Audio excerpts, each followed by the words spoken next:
بکش پایین. چقدر رئیس داری. بکش پایین. بقیه‌تون رژم داری؟ رژم یعنی چی داری؟ بکش پایین؟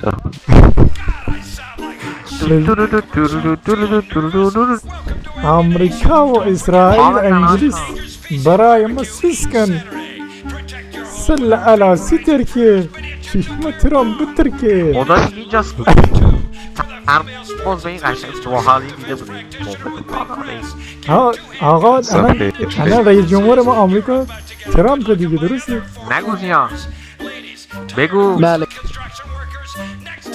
یه بالا بکش پایین بکش پایین نگو بکش زیان. پایین چیو بکش پایین؟ بکش پایین. پسر تو تحت محاصره آرمی هستی. یا خدا تو بر بالا. دسته بالا. take a hand down take a head down. No, no, boy. Come on. I know, give me,